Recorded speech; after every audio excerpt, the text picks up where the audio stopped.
In 1 week, people representing the Hidden Valley neighborhood will be heading to federal court, and it doesn't take much ice to cause big problems on the roads. New at 4, a Fort Bragg soldier accused of killing his pregnant girlfriend is fighting extradition back to Georgia. Superman, or Super Cam, is back with the Panthers, and it's like he never left. And Brian, not everyone is waiting for officials to give them the green light. Well, things are getting holly and jolly in Belmont. New at noon, an Elon University student was notified on her iPhone she was being tracked. NCDOT crews will be leaning on help from contractors in the midst of a staffing crisis. We're taking a live look now at our nation's capital, where Democrats and Republicans have reached an agreement to extend the government's borrowing authority into December. North Carolina Attorney General Josh Stein has a big announcement about stopping teen vaping. Seema, if these allegations took place, say, 40 years ago, how is this still within the statute of limitations? The shooting killed 3 students and injured 8 people, including a teacher. I apologize. I guess that was a gingerbread. I thought it looked like a turkey, too, right behind her head. It looked like a turkey. And it would have made sense. It is the Thanksgiving parade. But all of those balloons just look excellent. We're all wearing blue because we have the Friday blues with all of this rain we've been seeing. Several big-name retailers are already jump-starting their Black Friday deals. Yeah, already. State workers can now get paid to teach students to help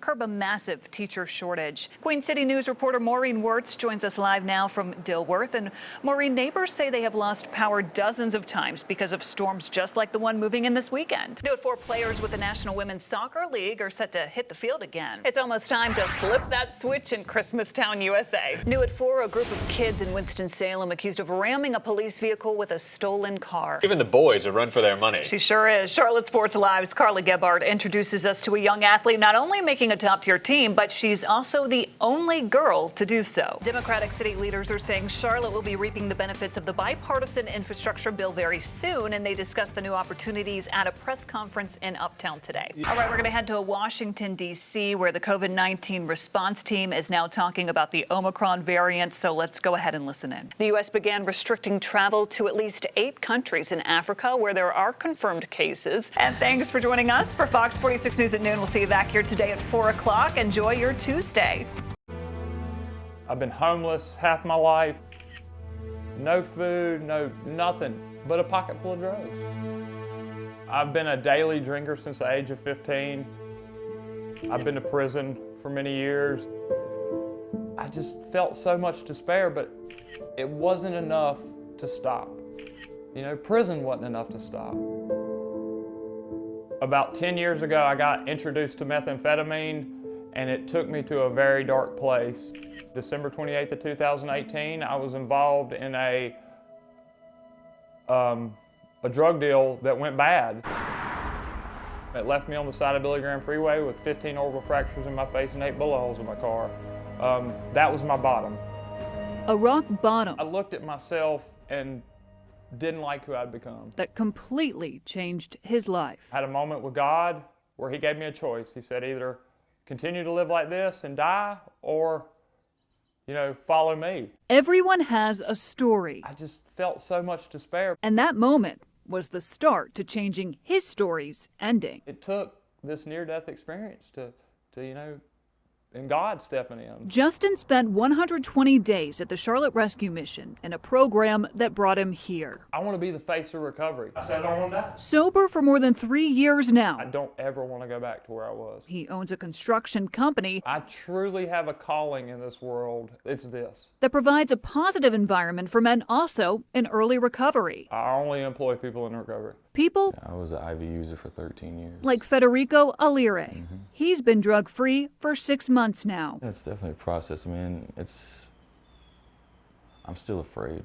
Once feeling doomed and headed down a dark path. It was my first time in recovery, and I just thought there was no hope. Federico found light in partnering up with Justin as one of his painters. Wouldn't be where I am today without him. Together, these men fix up homes and help create affordable housing for those coming out of the same program they once found hope, change, and redemption in. We would like to have a room for everybody that graduates the program. Right now, he has 26 apartments. Now, I've seen people move into some of our apartments, and you know, I told them what we did here, and they couldn't believe it, and they're happy, the smile on their face. It's an amazing ride, and it's what pushes me to try harder every day. And every day, every minute, he devotes his own life to helping others change theirs. Never give up hope. There's always chance for change. You just have to be willing to take the first step. You just pick yourself up. You gotta want to move on. You know, it's not the end. Lindsay, Clein'S, There's hope for everybody. Queen City News. They really don't, and more than just a skate park, this place has become a community. You can tell by how crowded it is right now. It's one of the only free skate parks in the area, and the city tells me it could be any day now that it disappears. Just save Eastland. From the outside looking in. And in the afternoon, oh my God, there's a million people out here. This seems like just your average skate park. Remember when it was a crusty old box right there? But if you dig a little deeper, you'll find It means a lot to all of us. it's so much more than that. I can't really even explain to you in words about like how much it's meant to me. Like this spot is like everything. The community, like everybody supporting each other, cheering for each other, you know. Those cheers, the friendships formed here It means a lot to me. It's part of my community. will soon solely be a myriad of memories. I'm just trying to get the best out of it, what I can. It feels like a little brother dying, like this spot going away. Time is ticking as demolition at this community-built skate park nears for redevelopment. Well, the question like everyone's thinking is, where are we gonna skate? Anywhere you go, you see basketball courts, tennis courts that are unused, crusting away. I don't see why it's so hard for us to have, you know, places to skate that are the same. Skaters soaking up the sun and their final few days of feeling It's definitely therapy. like they're part of something bigger. You know, it builds character. It teaches you to, you know, keep trying, you know, not just give up. We love this spot, like, and it just hurts to see it go. It's just a special place for all of us, you know. And so skaters tell me they originally were told that today would be the last day they were able to skate here, but a sign posted to a tree out here says it will be March 6th. I did ask the city about that, and they said it's going to be up to the developer on whenever they come out and put up the secure fencing around the skate park. So it could be any day now within the next month. We're told hundreds of skaters come out here every day, and when this leaves, a piece of them will too. Live in Charlotte, Lindsay, Clein'S, Queen City News. It's just a few more days for those skaters.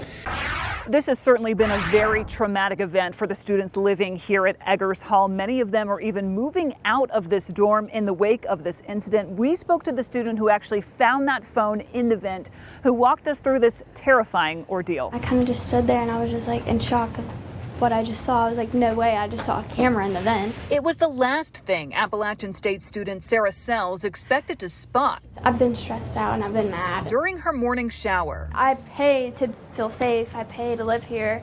I don't expect this kind of stuff to happen to me or anyone. What was supposed to be part of her normal morning routine turned into an absolute nightmare. When I go and shower now, I don't feel like the same when you go and shower. It's just different. I just feel uncomfortable. She looked up on a Friday morning and noticed the most unsettling sight while bathing in her dorm bathroom, a phone recording from a vent above. Didn't suspect a thing, and then I look up and I see a phone. I wasn't expecting to see anything like that, and I didn't hear anything in that closet beforehand until after I saw it.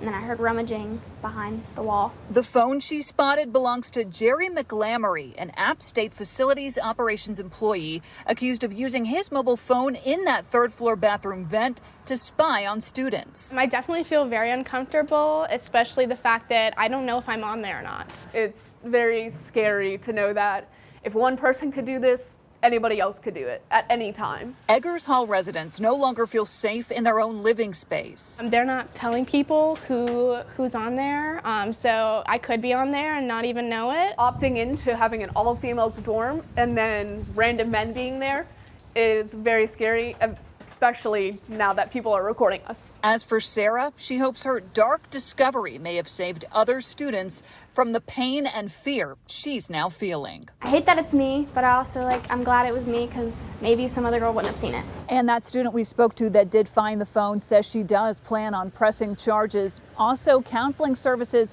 have been made available to students who live here at Eggers Hall and were impacted by this. Reporting from Appalachian State's campus, Lindsay, Clein'S, Fox 46.